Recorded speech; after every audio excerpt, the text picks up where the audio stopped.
Well, I'm up cleaning up, right? I went out for a little bit and I'm up cleaning up my house, right?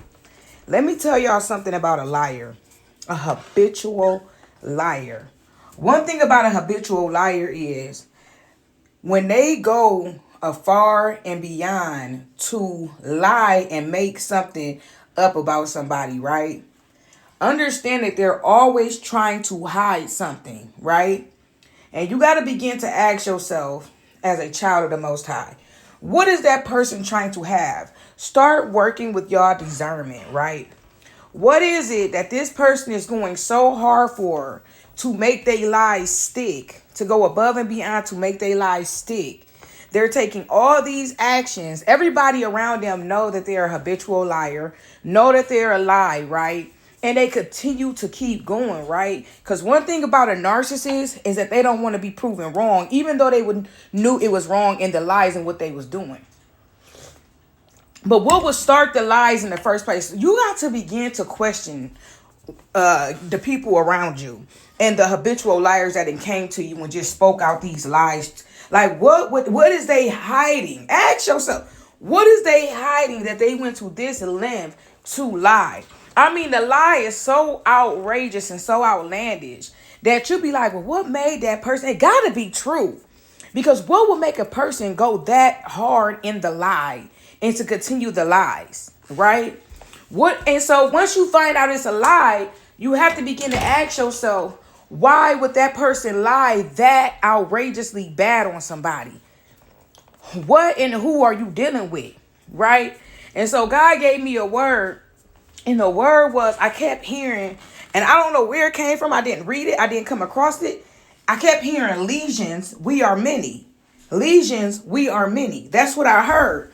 And so it took me to the part in the Bible when that man had ran to Jesus and he said, Yahshua, Yahweh, whatever you want to call him, Jesus. And he said, is this man is possessed and they needed Jesus to cast out these demons, right?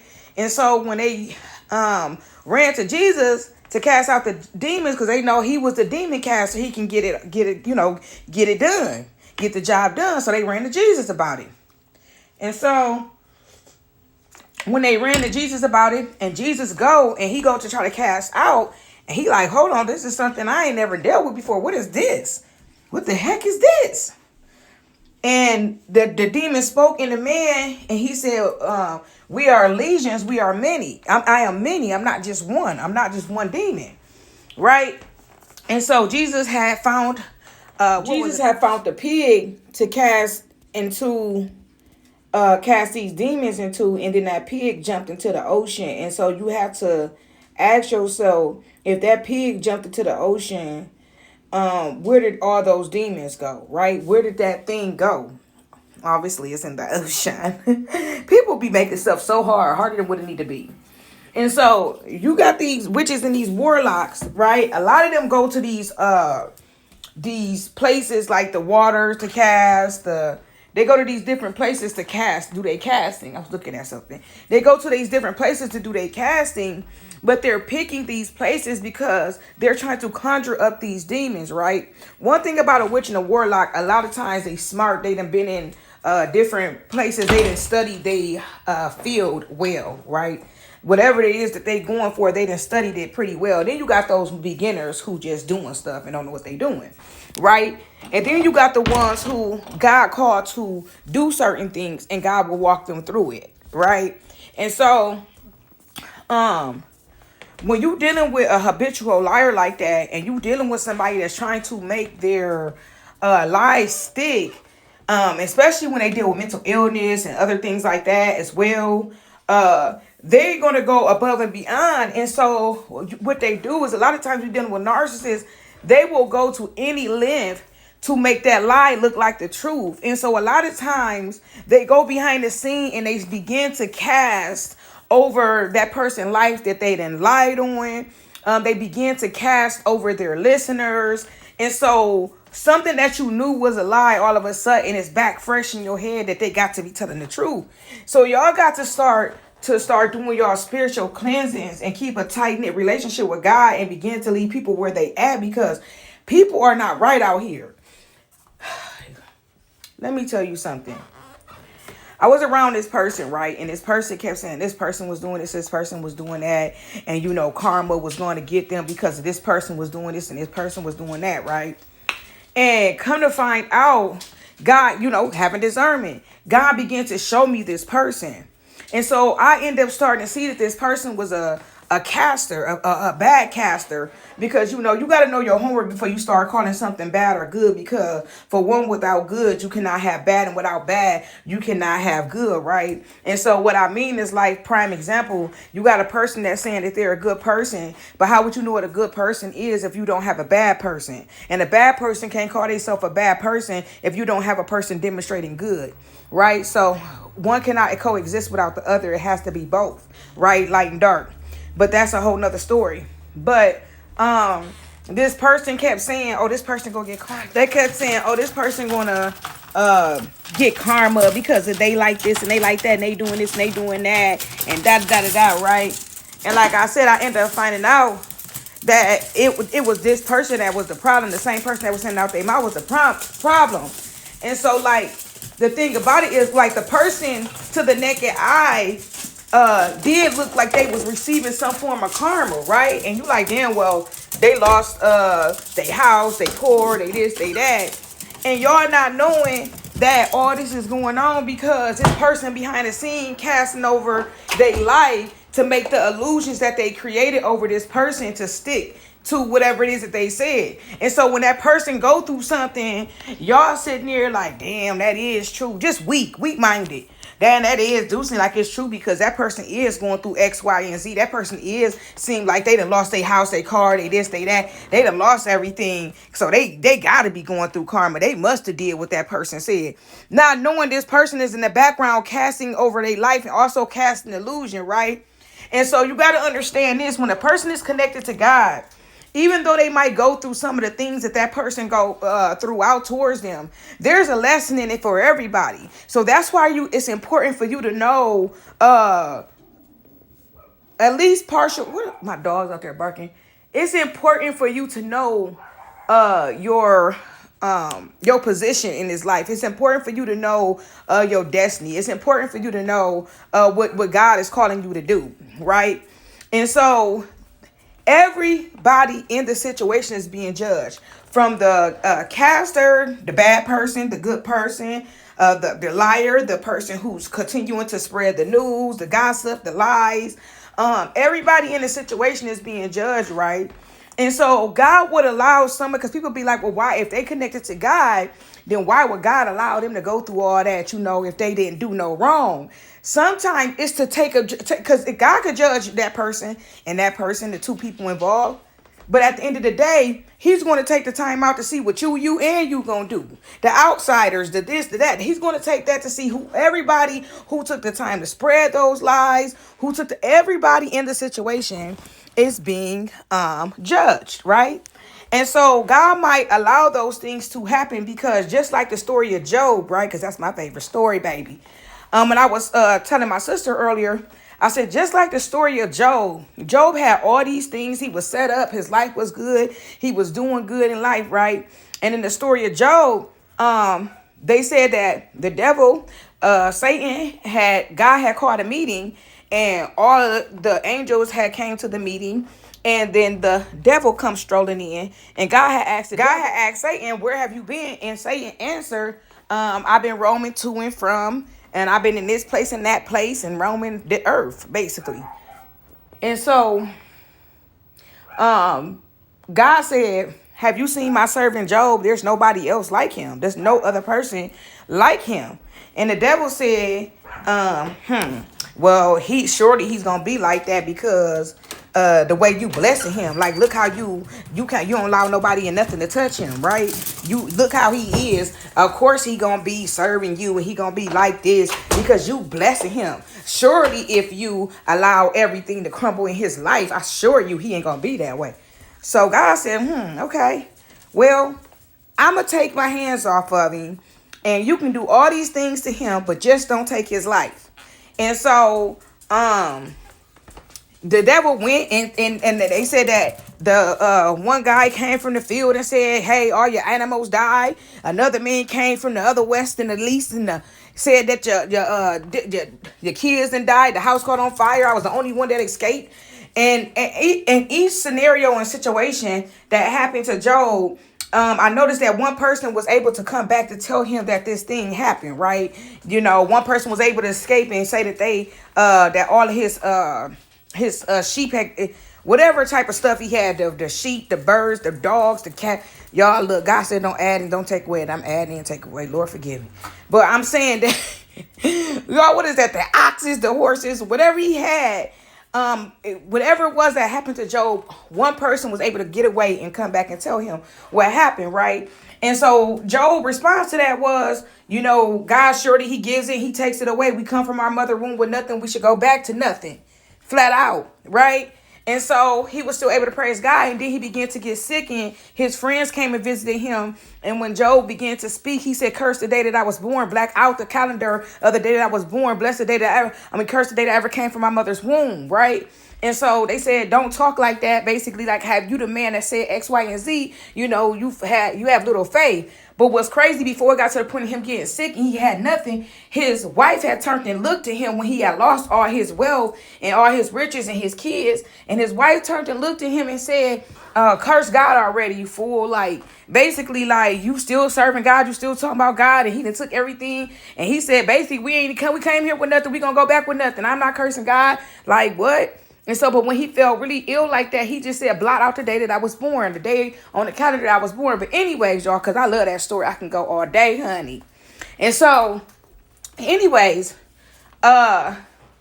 his friends sat there with him. And eventually, Job starts to get better. And y'all see, that's how you know the devil don't be wanting you to get the messages out, right? So, somebody just called my phone and cut my stuff off. So, God called me back to go back into the story, go back a little bit, right? Tell that part right. So after the meeting and they called for, and after God told him you could touch everything besides Job, right? Don't touch Job. You can touch all his stuff, but don't touch him, right? And so he was still praising God no matter what happened. And so the devil got upset and God had called another meeting. And so he said, where have you been? To Satan. He said, I've been roaming the earth and to and from and fro and here and there and ruling nations and kingdoms and whatever he been doing, right? And so he said, all right, have you seen my servant Job? Because God just loved him some Job, y'all. He just loved him some Job. Honey, I can shout. And he said, surely if you affect his health, you know. He just like that because he's still able to have his health, right? And so he said, y'all getting dizzy while I'm saying this. God, the devil is mad at me. Like, you tell that story one more time, I'm going to push you over. Yo, I'm telling y'all. So I got to tell it. So God said, you know, everything that already been taken, you know, he's still praising me, you know. His Job kids was even sinning. And Job was going out every morning to do burnt offerings because of his kids' sin, right? God, they don't know no better. You know, I'm coming out here to suffer their sin, like to sacrifice for their sins, right? And so, but God just loved him some Job. And so Job lost everything. And he called another meeting after he gave the devil permission to take his things. But let me tell y'all something. In order for it to happen, God had to lift his hands off. You understand? In order for it to happen, God had to lift his hand up off, right? In order for it to happen. So that has to be said. God wanted me to, like, that's the word God gave me initially a while back, right? And I'm just now saying this. So in order for it to happen, God had to lift his hands off, right? So a lot of God's chosen people, we've been through some tumultuous things, some really bad things. Like my son had a son that I woke up and my son was laying next to me, gone to be with the Lord. I said, absolutely not. God, what's going on here? You need to tell me what's happening, right? My son passed away from SIDS. He was a month and a half, healthy baby boy, right? And very, oh my God, beautiful. And so God had called him home after a month and a half. Y'all, I woke up to my son laying next to me, gone. gone. My heart just shattered. Okay, I think my heart is still stitching itself. I was saying that I think my heart is still trying to heal from that, y'all. Is That's something you can never get over. But I don't want to lose track in what God is calling me to say, because I'll lose track, right? And so I'm a person, I speak really fast because I have to get out what I have to get out or I will forget. And so I'm gonna have to take a seat real quick because y'all, I got lightheaded telling this story. The devil is upset. Them enemies is upset. Y'all, it's like a wind in the world, like a whirl in the wind, honey. But anyways, and I be so excited telling this story about Job, y'all. I love this story. And so, I'll get on that a little bit later. I'll touch on that another time. But God called my son home, y'all, and I didn't have no understanding, okay? But I remember telling God that I couldn't stand him, right? I didn't like him. And so I had a tight-knit relationship with God no matter what I was doing, where I was at in my life, what bar I was in. I'm taking God in here with me. God watch over me on the way in. I'm going in. It's time to go in. Let's turn up. It's time to turn it up. Hey. Praise the Lord. Ah. What's up, girl? You know. And so I'm not acting like I'm holier than thou. You know, we done been down that road. Let's turn up. You know, Cardi B, dripping in finesse, honey. Ha! Let me stop. I'm trying not to go back there. And so, anyways, I've been through some things, right? But over time, God gave me the story of Job. I heard that story for a while, but I would never go and read it.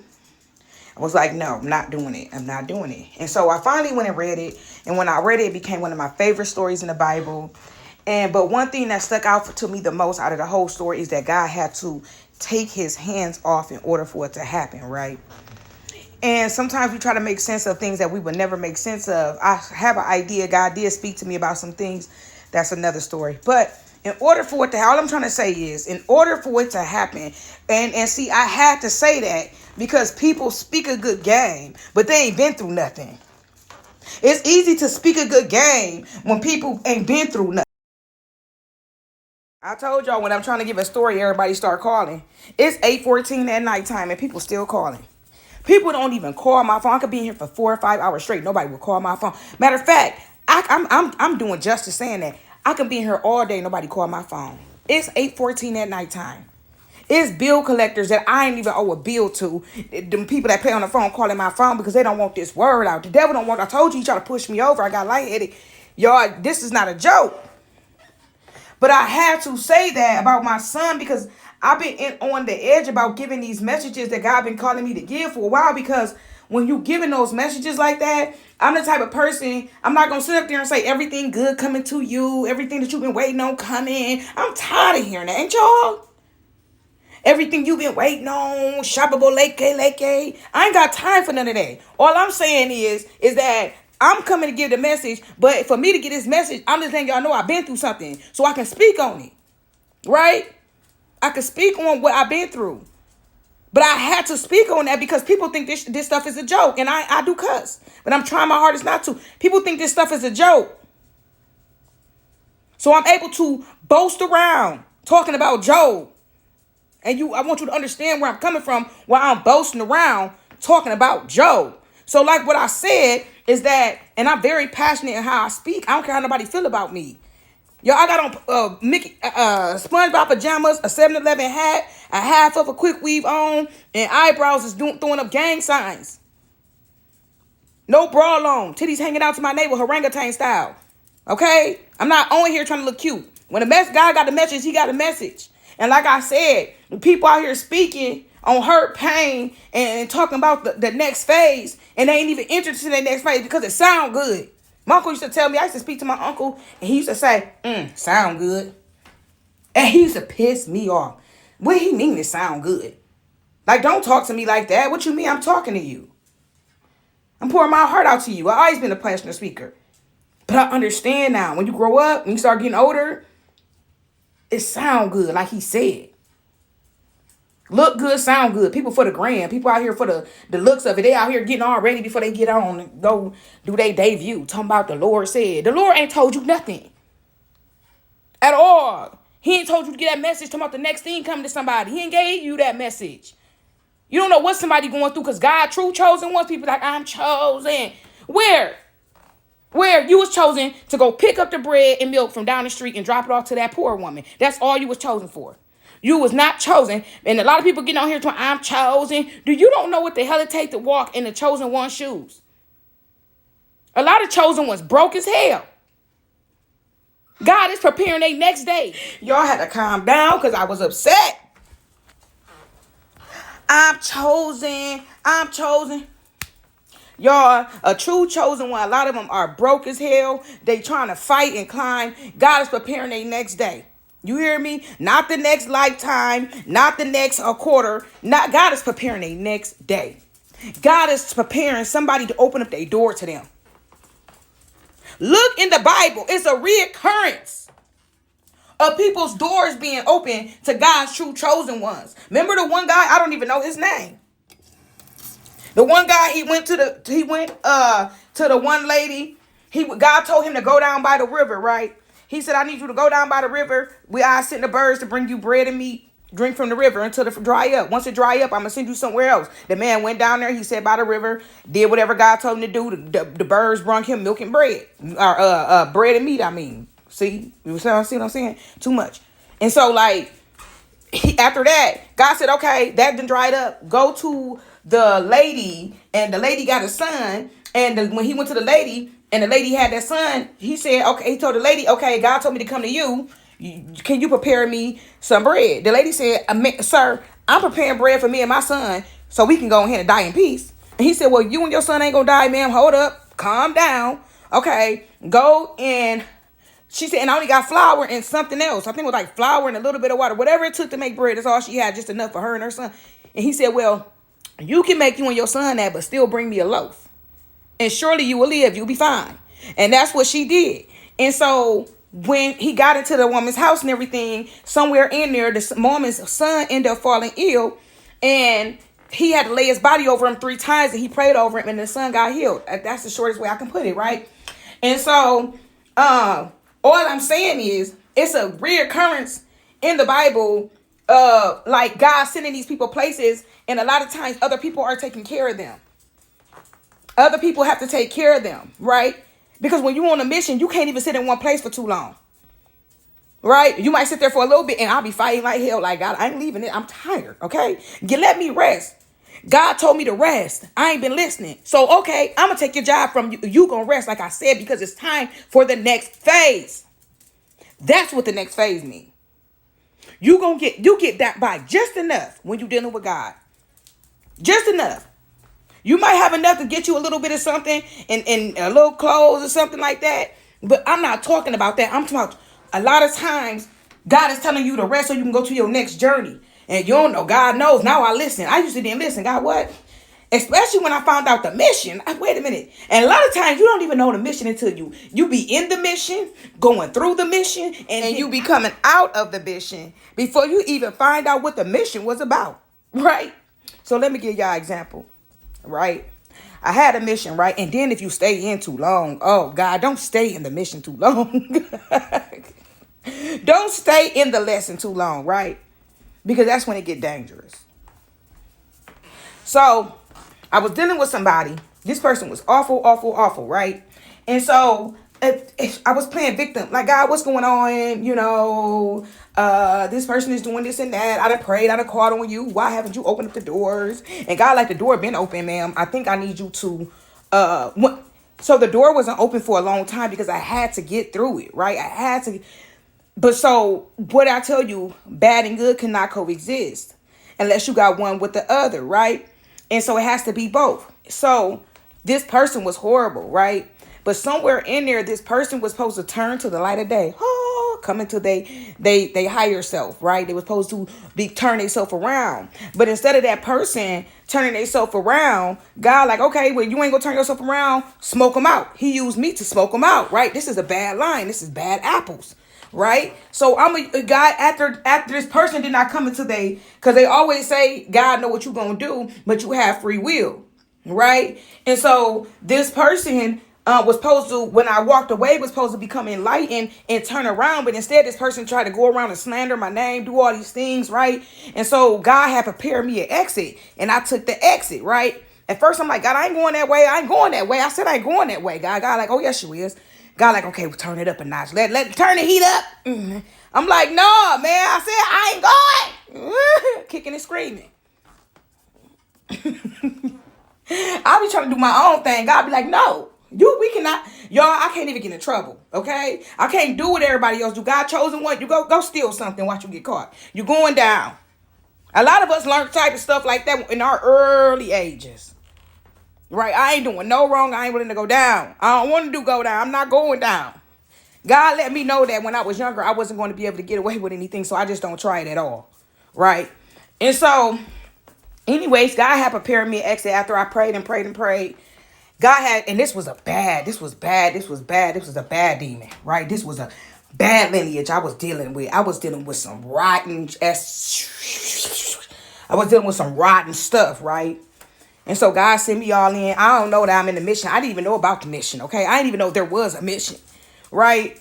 But you know it's a mission when you go in and you come out knowing the missions. Knowing that you on mission. You know it's a mission when you go in there and come out clean cut on the other side. You always the one that got away, right?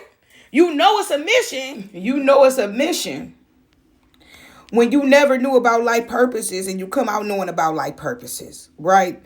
I'm trying to find it and put it in every way so somebody out there can understand what I'm saying.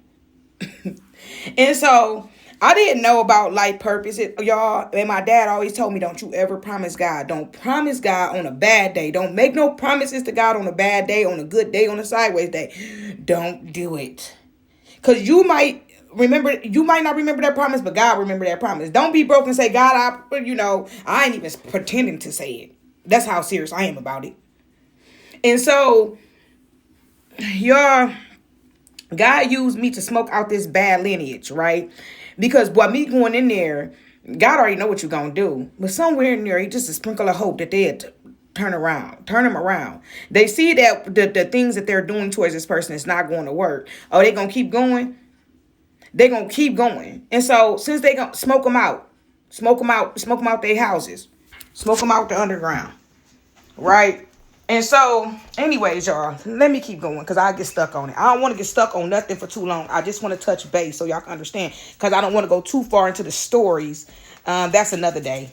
And so, anyways, this individual was doing a lot of bad things. And so God created me a clean cut, right? And so even on the clean cut, God sent me there to rest. And I still was like, I'm going to work. I'm going to do this. I'm going to do that. God like, excuse me, ma'am. That's not your forever. What are you doing? And I'm like, okay, God, but you sent me over here. And so obviously I'm here to rest and to rest and to get out. And I'm still going to work tired as hell. Y'all, they was doing so much foul stuff at my dang on job. And I said, what's going on up in here, God? God said, because I've been trying to smoke you out. I said, that's them people's place. They all in there alike. That's the devil's playground up in there. You was only supposed to go there for a little bit. Just to get where you're supposed to be at. But you all right now. I need you to rest because it's time for the next mission, right? And let me tell you another thing. If you think you're going to stand in the way of God's mission, y'all going to be blew out the frame. Y'all, I done seen it firsthand. People be like, I'm going to get in the way. I'm going to do a couple spell works and do some flips and dips and cause some hindrance. Okay, it's only going to be so many hindrance for God to blow you straight off the handmaid. Blow your wig straight off your head. Gonna be on the news looking crazy. Okay? But anyways, it's a lot of them. I'm telling you, it's a lot of people, freak accidents is happening. Freak stuff is happening. And so, I could tell when somebody been doing something because there be some crazy stuff. I'll be like, oh, no. But anyways, so going back to the story of Job, y'all, and about the habitual liars, I got all the way off a track. So a lot of these people, what I'm saying is that it's people, they habitual liars, and they turn y'all against God's people. But you have to understand that it's always a pattern somewhere. I was saying, guys, the way I'm recording is going to lap over into each other. So I was saying that it's always a pattern, right? And so, like, even with like Jesus, Like a lot of the people who were like bad people who were for the right things, a lot of times the people who was easily misled and misguided, it's like no matter how many wondrous miracles no matter how many miracles Jesus showed them, no matter his essence and his innocence and the way he presented himself, these people was easy persuaded, right? And so God kept giving me the vision of the people, not of Jesus, not of the head people, because you always gonna have a demonic head that's causing the riffraff, the actual sending out the lies, and then you always got the person that's being accused, right? And so, but God kept giving me visions of the people, the people, the people. And so I kept saying, God, why would these people be like persuaded when they can actually see? Like, it ain't hard to see a person masked. And God was showing me, kept giving me the story of Jesus and how Jesus went around convincing and showing the people. And no matter how many wondrous miracles he showed, these people would see it and oh Jesus, and be all up on Jesus. And then 2 seconds later, they say Jesus did something, he falls, and everybody going against him in an instant, right? Back and forth, back and forth, back and forth. All day, just, oh God, he gave us bread and fed us all this stuff with one loaf of bread. He's showing us all these wondrous things and feeding us. And then they go back to complaining and saying that he ain't who he is. Off of one person creating this lie, one person creating this drama, one person stirring up the atmosphere, one person doing all this stuff behind the scenes to convince one person convincing millions, thousands, millions, however many you want to say. One person convincing all these people that he ain't who God said he was and he ain't who God showed him to be. Jesus would get up and show these people who he was. He's an ascended master. Let me show y'all this. Let me show y'all, feed y'all all this knowledge and wisdom. And one instant, in the flick of a finger, they was turned against him after he just said they bellies got all full and they all good. All of a sudden, they done turned back against him. And I'm sorry, I was convinced after a while they were just playing up in his face. Let me go to the mountains and pray and get this going. On your behalf, he was doing this on all these people's behalf. And they still was not believing him and kept turning against him no matter what they showed him of God. Right? Rotten to the core these people was. And so I began to get angry, right? And I said, God, all this stuff that Jesus showed them people. Y'all look, all this stuff, I said to God, all this stuff that Jesus has showed these people, and they seen it, can feel it, and taste it, and smell it. Everything that Jesus was doing, Yahweh, Yahshua, whatever name that your religion give him, is still one person with the same story. All I'm saying is, even if it's a slight difference, it's all still crumble down to the same thing. All I'm saying is, that right there, and I gotta say this, that constant Yahweh, Yahshua, Jesus, that is names given to keep the people divided from coming together. That's all that is. An argument about his name, an argument about his religion, an argument about what he was. He was an ascended master. Oh no, he was just a man who was walking down the street and God's son. It don't matter. It all boils down to the same thing. Let that sink in. All I'm saying is, even in Buddhism, it's all to become enlightened to your higher self. So all I'm saying is, I asked God, he was walking around and showing these people all these miraculous miracles when he had to do nothing. He didn't have to do none of that. He could have let them people be who they was. He knew that. And he still tried to convince the people, but it all boiled down to one thing. And that one thing was the prophecy being fulfilled. He stated a big prophecy that was going to happen, and that prophecy became fulfilled. And so one thing about it, whether it's a bad or good, negative karma, good karma, whatever you want to call it, when God got somebody doing something and got somebody to do something, that prophecy is going to be fulfilled. No matter what it is. People can stand it, family members, cousins, great aunties, yo-yo in them, and whoever in them could try to stand in your way. You got to understand, we ain't nothing but mere mortals. But God, though. When God say that prophecy has to be fulfilled, it's only so many delays and waits and hold-ups it's going to be. And so if God say that he or she is going to be this and that by the time of this and that, and because you done went and conjured up that person's birth chart and read all over it and seen what they was going to become, and you think you was going to steal their destiny, and God watching you like you a fool. Steal what God had for them. The prophecy is the prophecy. And it's only going to be so many hold up, wait a minute, there's going to be. I don't care how bad you think you is. I don't care if you think that you're those legions. I don't care if you are many. So with that being said, when I say that the prophecy is going to be fulfilled and we're in that time frame. And so, no, I'm not going to get on here and say this is going to happen and that's going to happen and yada, yada, yippee, yippee, yay, yay, yay.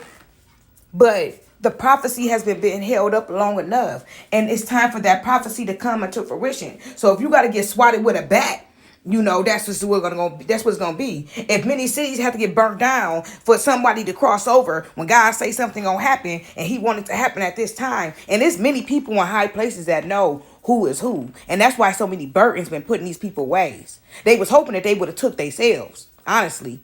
And so they use the people around you, these minions around you, to stop these prophecies that God's supposed to have them be fulfilled, right? And everybody who is a part of these prophecies, a lot of them is spread out throughout the lands. I've never seen two chosen ones in the same city. If I walk inside of a place, I can be at many places, and all these different places, and nobody is chosen, right? So who's the chosen one, right? And then another thing about chosen people, white people tell me, oh, I'm the chosen one. I'm the bloodline, generational curse breaker. For one, let me just say something. A person who's a chosen one, who's a generational curse breaker, right? They don't just break the curses off of their own bloodline. They break them off of many. God aligned them in many people's lives, right? And many relationship situationships to spark something, to be a ricochet for not just your own bloodline, for multiple bloodlines. For the people you crossing on the daily, to put a spark in their ear to begin to go to work. Right? And so you got to know what you're speaking on before you're speaking on it. A lot of people like, because I'm the generational curse breaker. Is you? Because, honey, the last time I checked, you was on the podcast thinking about yourself and speaking for yourself and didn't care. And all I keep hearing is I. With a little bit of them. You know, because people who are generational curse breakers, once they step into their purpose, they take them out of it and it becomes, you move yourself out of the way and it becomes the higher for good and all. Right? You become the person that's trying to do a lot, not just one thing. You're not just here for that line, yourself, and your lineage, right? You here for all, the greater good, the collective consciousness. And so when I see people talking about, I am the generational curse breaker, honey, you better stop calling that. You better stop screaming on that, because you're not that. And like I told the dude at my job I was working at, he kept saying, I told the guy at my job, you need to stop saying that out your mouth, for you become a chosen one with no reward behind it. Right? You claiming something that you don't know nothing about. You too busy being Uncle Tom. They was in there doing some, y'all, I can't wait to tell y'all the story about that, but I'm gonna leave that right there for a second. Okay? But I'm just saying, stop. If for the ones that is, they is. But a lot of the ones that is, they ain't screaming it.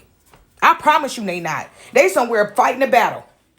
They in the dark somewhere beating up legions. They in the background praying. They in the background trying to figure out what's the next day gonna look like. They outside the window watching their car being repoed. Talking about Jesus, what is going on? I said sit down. God, has only been a day. This is supernatural. I know. They trying to figure out what, you know what I'm saying? When you are chosen, when you gonna truly give it up to God and you ain't gonna scream about it. You ain't gonna be talking about I'm a chosen because God chosen. You ain't gonna be doing that because you're gonna be in the background trying to get some sleep before God wake you up at 4 a.m. to go into prayer. They in the background sleeping with one eye open, still praying. Lord, keep me woke. I'm tired. Hold on, wait a minute. Y'all, the other night, I was going to sleep. God told me to get up and pray. God, I'm tired. I've been up. Out of all nights, not tonight. I'm tired. Y'all, I would not get up. I felt the presence enter into my room. And I said, oh God.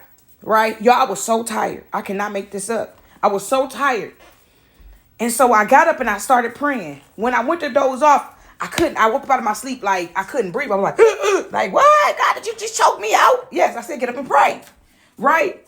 And so when I sit up at the edge of the bed, I began to pray, but I started to doze back off, right? And I felt this presence come into my room. My granddad just passed away. It's not even been a month, and I knew it was his presence, right? And so I was so tired, y'all. I went and laid back down on the bed, and I told my granddad, I said, not tonight. You come lay right here.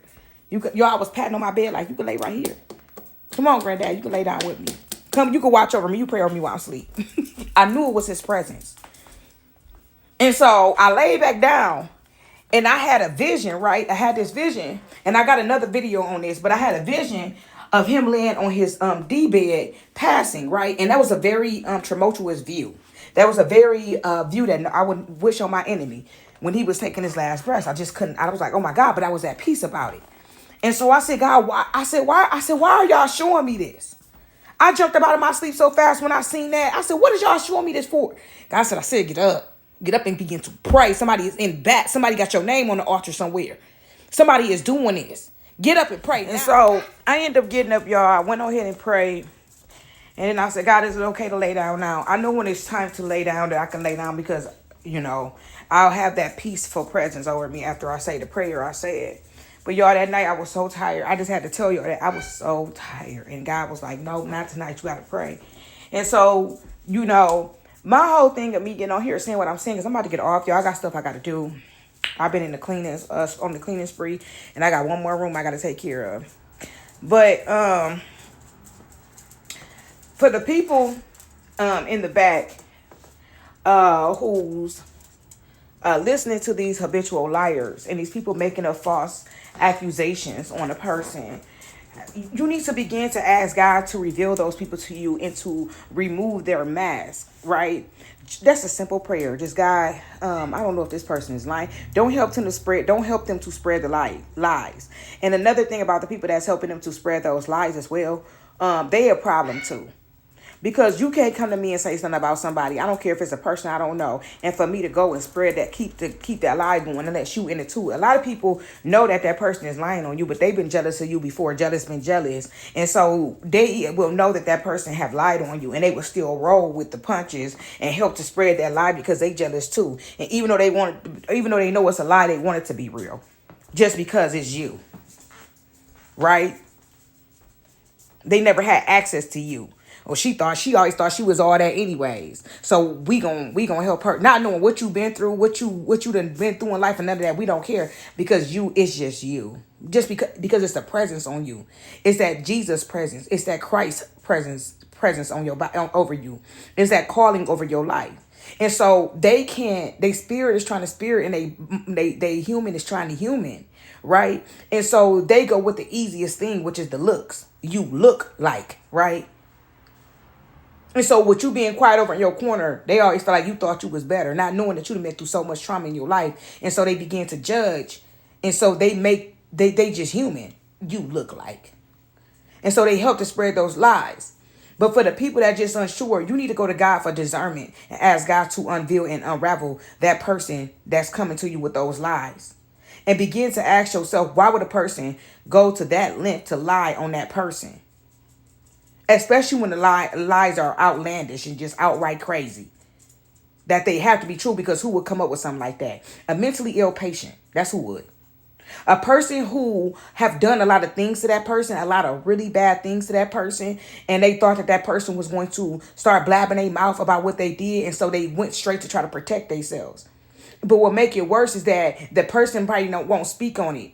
Sometimes they, but a lot of times that person will wait to speak on it when God gives them the clearance, or sometimes that person might not never say nothing. And either that person will get out of that situation shit when that person finally get away from that abuser. What they'll do is they'll be scared that that person is going to tell what they did, and so they be going to defend mode, and they gather all these people around them. Hey, look at me, look at me. Let me tell you what she did. Let me tell you what she did. And so what happens is, after time go by, that mask start to fall and people start to question what it is that they said. And that my granny always told me, a liar can't never hold it down.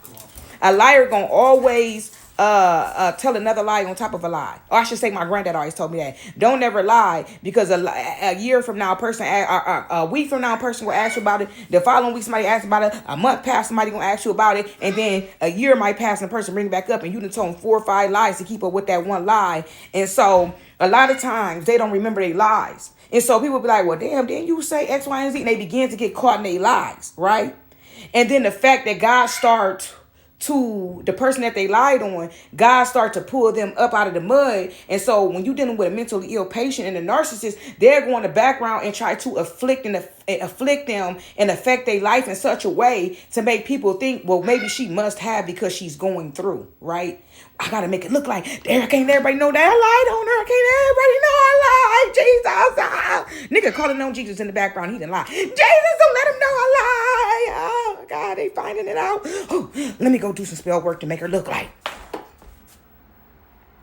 But understand, for the people that's going through the affliction and you know that you connected to God, just remember that God has to be the one to allow it. But it's always a greater plan, right? It's always a greater plan, right?